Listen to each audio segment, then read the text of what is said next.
Welcome.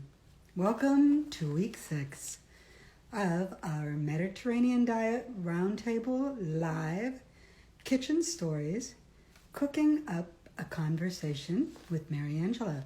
Hi, I'm your host, Mary Angela Miller.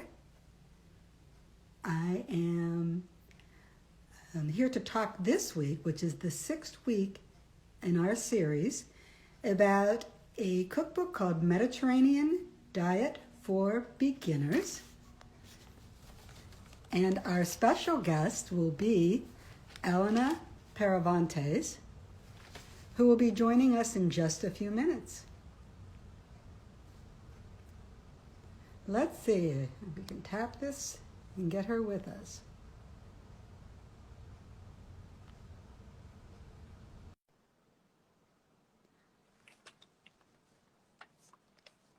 Elena, have you signed on yet?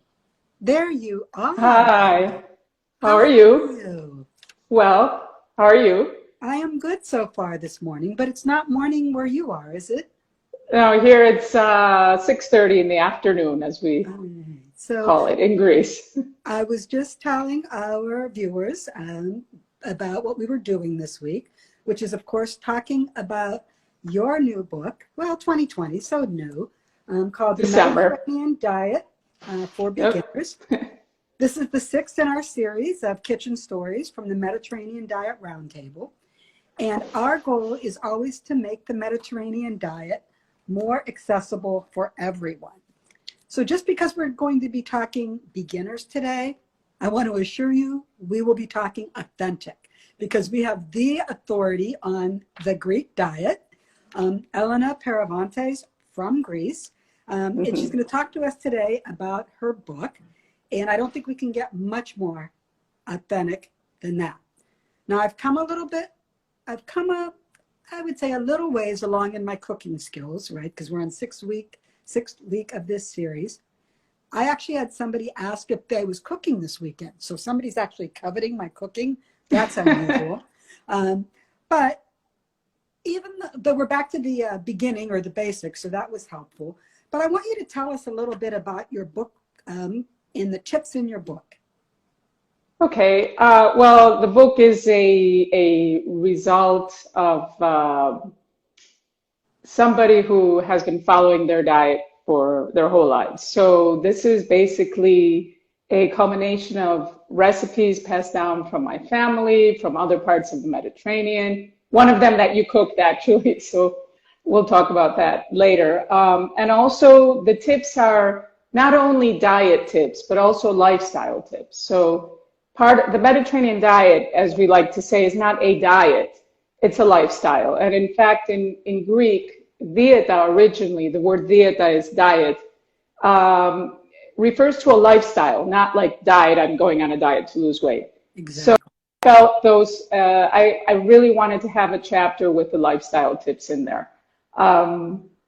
So basically, this includes everything somebody would need, not only to start a Mediterranean diet, but to just feel better, to feel good, to inside and out, because we know the Mediterranean diet does affect our mood, also our cognitive ability. So that's what the book is about.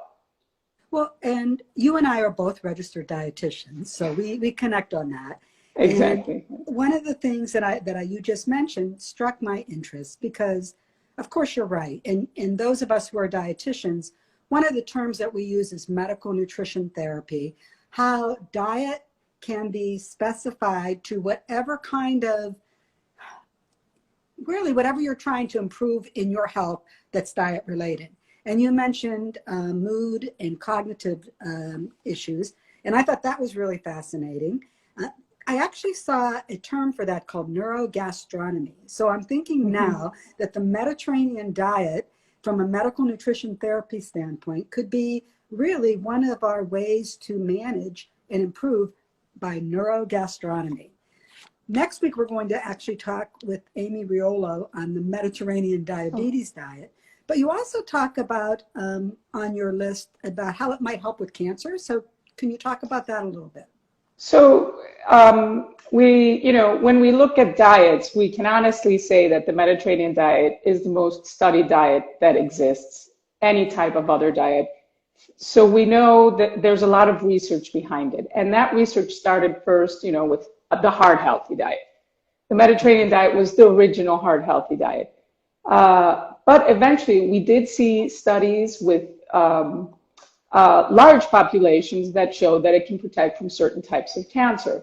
Apart from that, of course, there are other diseases, diabetes, like you mentioned, mood disorders, with a cognitive ability. This is a new, I would say, more recent finding. So for me, for medical nutrition therapy, when I did practice that as a clinical dietitian, I did include components of this diet because I knew there were studies behind it. It's a diet that's not man-made. It's not the Atkins diet. It's not Weight Watchers. It's a diet that existed in certain parts of the world where people lived a very long time. So in that sense, yeah, it's something that I feel can be applied to many clinical situations. And that's one of the strengths of the diet, I believe, as a practitioner. You gave us 10 tips for beginners, and I actually did a self-test on those to see how I'm doing. Okay. Because I've mentioned in some of our previous series and sessions that we've had, my grandmother immigrated from Italy, and I'm 50% Italian. So that prior to this series was really my only familial exposure to the diet. So I'm learning every week. So I'm saying, how am I doing if I'm following Elena's top 10 tips? So you said choose the right olive oil. So I have one. Now it's not from Greece but it is a good one from Spain that the Mediterranean Diet Roundtable sent me to sample. And I actually attended an online session last week so I can learn more about extra virgin olive oil. You said keep it simple. And one of the things I loved about your recipes is that they were simple enough for someone like me who would describe herself as an average cook, and I could master them. Mm-hmm. You mentioned this one already, cut down on processed foods. Also focusing on lifestyle, self-care, social ties. I think that's so important even now when many of us have had to adjust our lifestyles because of the pandemic. Exactly. Don't be afraid of bread. I love bread. As a dietitian, I can say you can eat bread in your diet. Just don't overdo it and make sure it's good bread. Exactly. Right? My mother cooked homemade bread every Wednesday, and it was, we just loved it. It was amazing. And I've never been able to successfully replicate. Bread is tough. Bread. Yeah. Now, the next thing, though, I was only half and half on. You said eat and drink plants. So I love plants and I eat plants, but I don't drink many plants. I'm not a smoothie fan. Is there other ways that I can drink plants? Well, we're not talking about smoothies. So one of I find the strengths of particularly the Greek diet is the amount of greens and wild greens that we consume. We call those horta. Okay. So basically the weeds, for example, dandelion weeds that we see out in the yard. Mm-hmm. Growing up in Chicago, there were a lot of Greek Americans there. My grandmother would pick these weeds and we'd boil them and drizzles them with some olive oil and some lemon and maybe some feta, and they're delicious. And this is a very common salad. Now, for example, in Crete, there are over 200 types of greens that those in the know to pick and consume without them being poisonous. So these are, very rich in antioxidants, omega-3 fatty acids. Now, drinking them, we also drink a lot of tea and herbal tea. One in particular is the mountain tea, which exists in the Balkans generally, but Greece is very popular. In that we drink tea, not because we have a sore throat necessarily. So they found that those teas are also rich in antioxidants. And I think they play an important role in the longevity that we see in certain Greek populations with the greens, the plants. So tea counts. Okay, because I do drink tea. I usually drink but not, herbal tea. Like we drink oregano. We drink, all different types. Yes. You drink oregano. All right. Well, that is not something that I've done before. So yeah. So if I go down your list, I gave myself half and half on that. I certainly eat plants. I don't drink as many as perhaps I should, and I've never drank oregano. Now you said drink wine with food always. I probably don't do that always. I probably wouldn't make it past lunch if I did, but I thought that was wonderful advice that I could aspire to. But so what I mean there, because those rules came from this other thing that I had written a few years ago Okay. called the Mediterranean Diet Manifesto. I was seeing a lot of misinformation out there. So what I mean by that is that don't drink wine alone.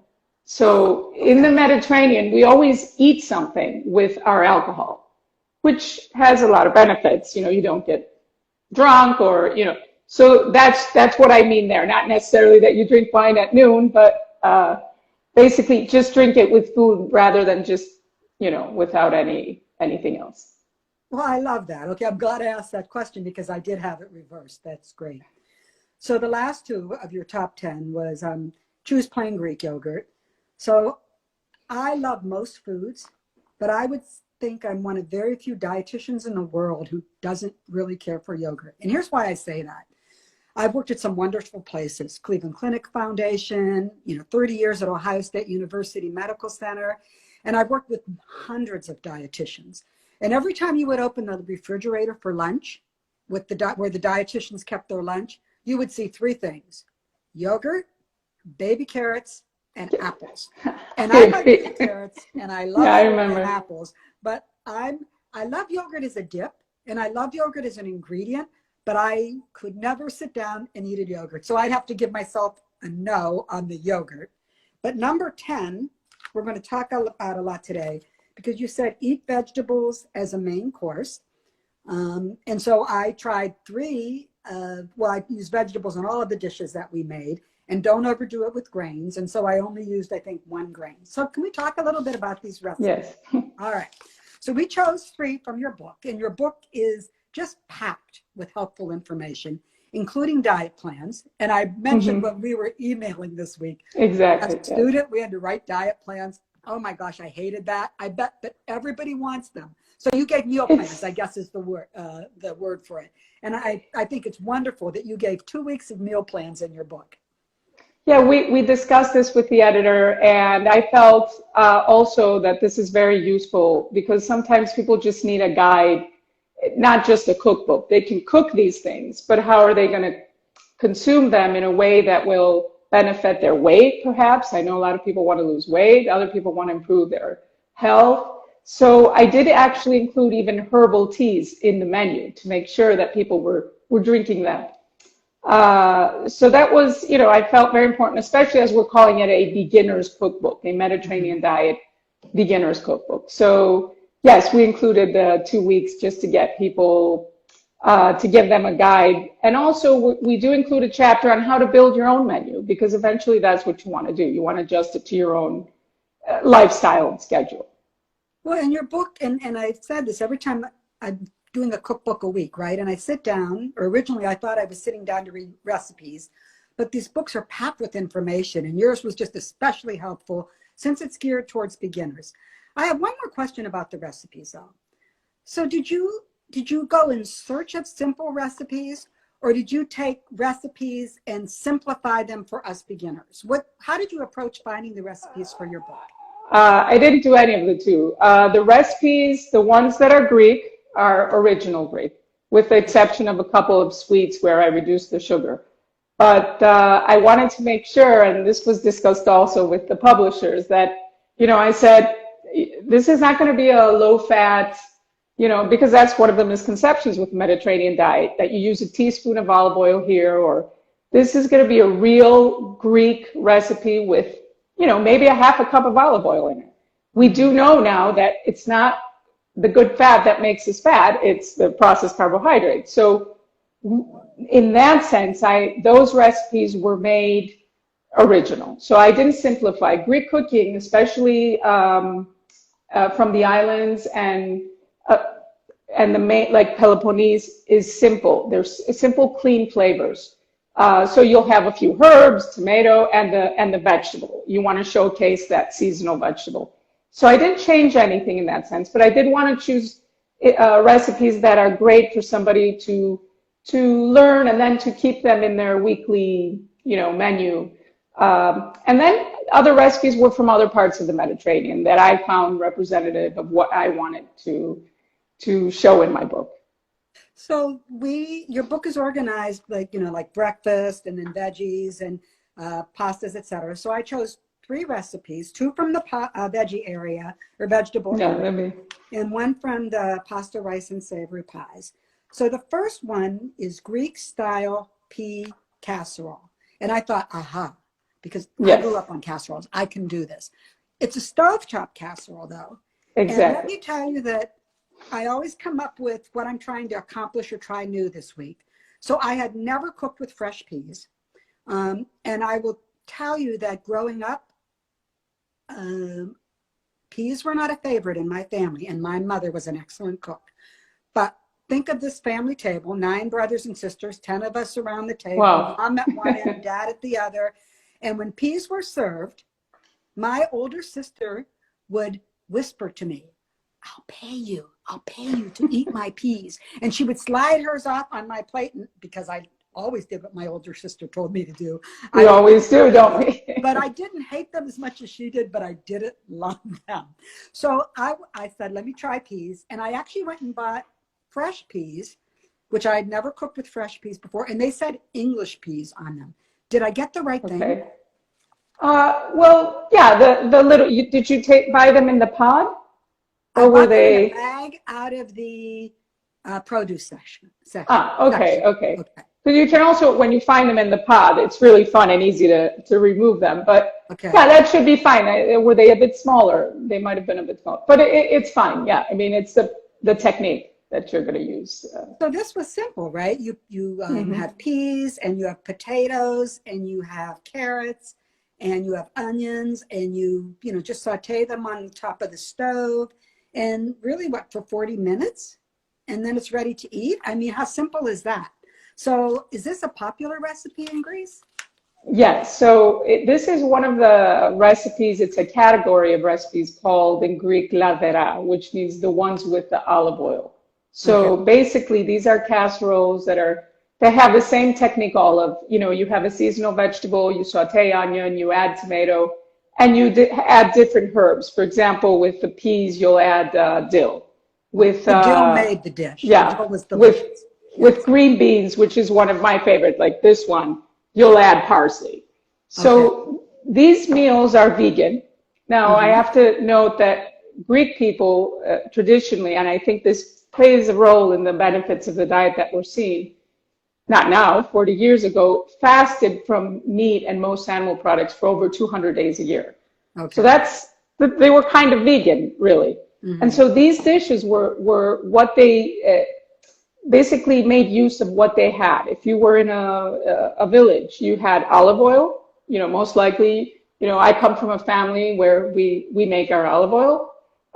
You'd have vegetables, like seasonal vegetables, onion, and tomato. And so these were very easy to make with what you had available.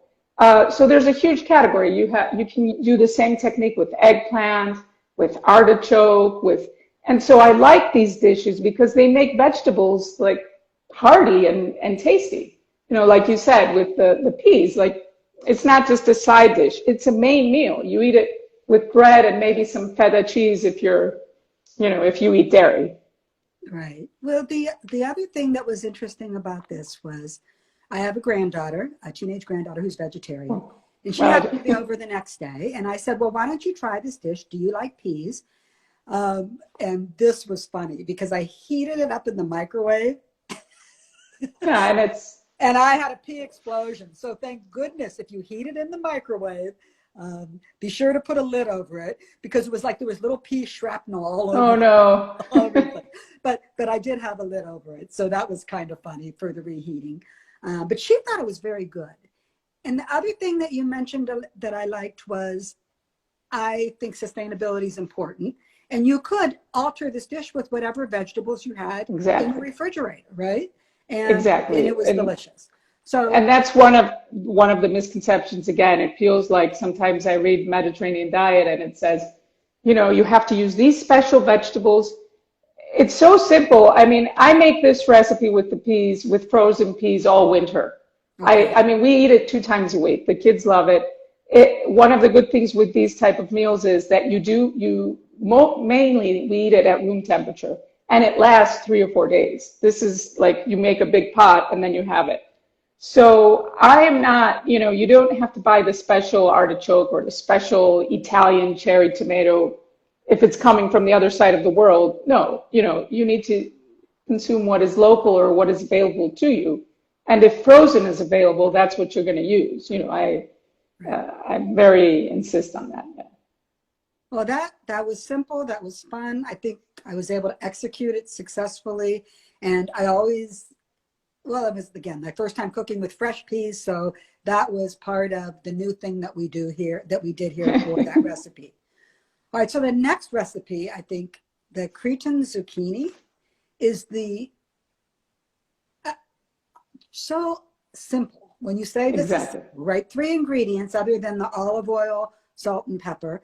Well, really, that's the 2 ingredients is the mini zucchini and you slice the garlic, put it in there, and then you simply drizzle it with olive oil and put it in the oven for 1 hour and 15 minutes.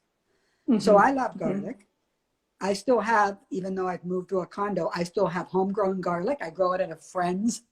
Oh, wow. Okay. And I had a little bit left from last year because you can't tolerate not good garlic, but that dish was delicious. True. Yeah.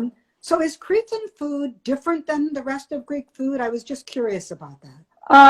They do have some unique dishes, and Crete is considered by many the birthplace of the Mediterranean diet. That's where they first, Anselkes, which, yes, there are some discussions about his research, but the truth is that those people, in Crete, they consumed a lot of vegetables. They have all the greens, like I was saying.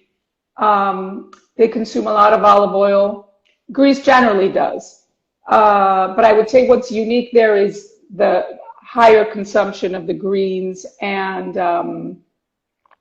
and this is a traditional Cretan dish, so we don't eat it necessarily all over Greece, but it's just an example of how you take something so simple, and particularly with zucchini, Greek cuisine, I know a lot of people are like, I hate zucchini. There's, we are able to make it so tasty. We fry zucchini, and serve it with tzatziki sauce if you've had that.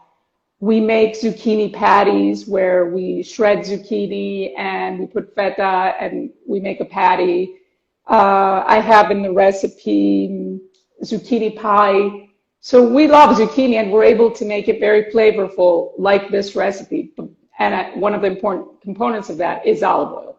If that recipe didn't have olive oil, it wouldn't be as flavorful.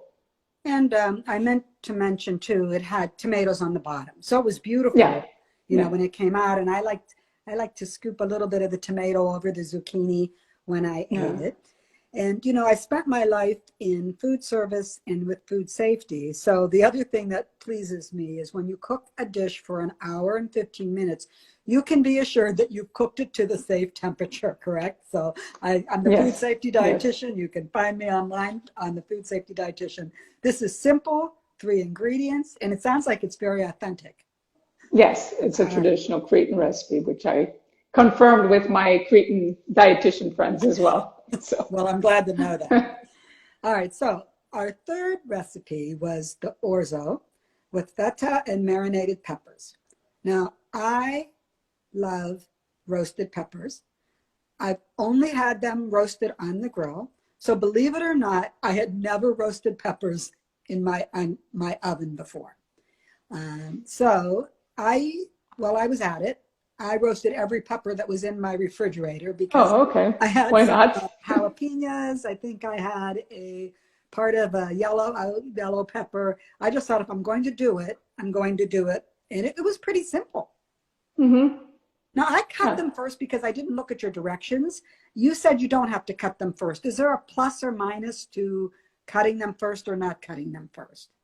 I only cut them in half. No, not really. I mean, I just, sometimes what I find easier for me, I might add there as a tip. But yeah, generally, I mean, I wanted to make sure it was something that somebody can do in their home. Not everybody has a barbecue or a grill outside. So that's why I did the oven technique as well. So, Well, they were delicious. Um, yeah, the next thing though that I wanted to know was when they come out, you scrape the seeds out, but it says take the skin off. Now I love hmm the skin, but I followed your directions. But I just took the skin off and ate it. Why did we take the skin off, or is that essential? I just was curious. It's not essential. Sometimes when you roast them, there could be a bit of bitterness in the Oh, roasted part, or it might not shred well, it might leave these. So, but mainly for that. good. That's reminding me that we're getting close to our wrap Yeah. up. But and while you're roasting those, you boil the orzo. So Mhm. I always do because I'm here in Midwest of the United States, right? Columbus, Ohio. And usually I try to come up with an ingredient that not everybody here is familiar with. But most people that I asked knew what orzo was. Not everybody, I would say 8 out of 10. Okay, And that's not but bad. they'd only ever had it in soup. They'd never had hmm it boiled like this. And I would say this reminded me kind of like a pasta salad, Yeah, right? this was a cold salad. I think I mentioned it in Thank our, goodness you did. That was helpful. yeah, yeah. Thank you. So you boil the orzo, you make the roasted peppers, then you slice them up and you add them with the other ingredients. But the dressing was lovely with the And balsamic. so it marinates. Yes, the marinade. The marinade. You put marinade the peppers in it. hmm Balsamic vinegar, cumin, cinnamon, and cloves. So it kind of had this little bit of sweetness hmm to it. hmm And again, it was excellent that day. It was excellent the day after. And then I Even think I better, had the probably. last of it for lunch yesterday. It was just outstanding. Oh, great, Um, great. so that was fun. And I think the orzo held up well to the process. I mean, hmm is there any reason we use orzo in this recipe, or is that a particularly Greek pasta? So this recipe is not Greek. This was one of Okay. the recipes that I developed with, I wanted to add a salad. I wanted to add orzo. So I wanted to, because there's a pasta salad as well that I have in the book. So I wanted to Mhm. try a different kind of grain. We do use orzo in Greece, but we use it it's a bit of a more advanced recipe, let's say. Okay. We cook, for example, we might put orzo in the oven with meat. And so you have to be very careful that your orzo doesn't overcook or become sticky. So there, you need a bit of experience with that. That's the way we usually cook it, or in a pot. It could be a stovetop. But I like orzo. I think you can use it in many different ways, as a salad or as a warm dish, like a pasta dish. Yeah. Well, I have half a bag left over, so I will have to look up some other recipes. I'll be happy to send you some. All right. And then when you serve it too, I love feta. So with the feta and the basil, it was just a great dish. And again, very, very simple. I did want to ask you one other thing before we wrap up. Your website says olive tomato. So what is that? How did you come up with it? Again, so simple, but it says exactly kind of what you talk about. Why olive tomato?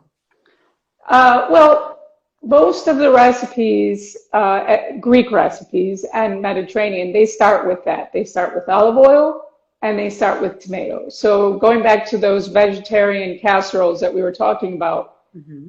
that's what they start with. That's the main ingredients. And so I felt like that's what I'll call it, something that represents a lot of the recipes that I will have on this site.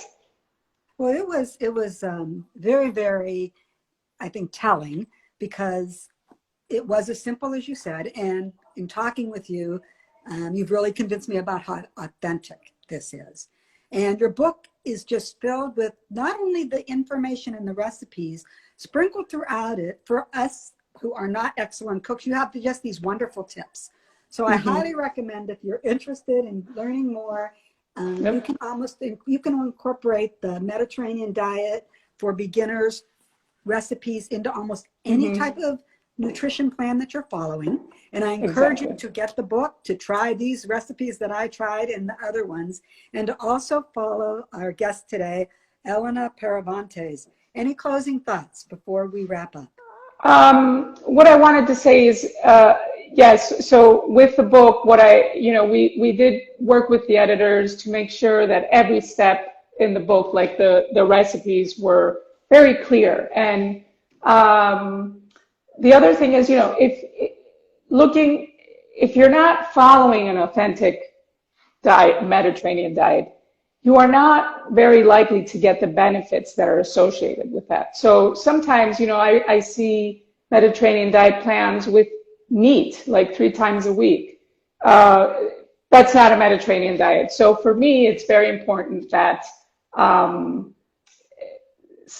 that I provide the real diet that will truly benefit them. And yes, they can find me at olivetomato.com. Greek diets here on Instagram and Twitter. I'm on TikTok. Recently, that feta tomato recipe went viral. My recipe, the Greek, because it was, when I saw it, it's based on a traditional Greek recipe, and I wanted to show that. So that got over 3 million views at that point. So if you're interested, but the book is available at all bookstores. And it's now available for my Greek friends at Public Bookstores, which is the biggest bookstore chain here in Greece. Well, wonderful. Well, thank you so much today, Elena, for walking us Thank through you. these recipes and for showing us how we can make this part of our lifestyle very simply, but very authentically. Thanks, everyone, for joining us and cooking up a conversation. I'm Mary Angela with the Mediterranean Diet Roundtable. Ciao. Bye. How do you say goodbye Bye. in Greece? Yassas. Yatas. Bye. Bye-bye.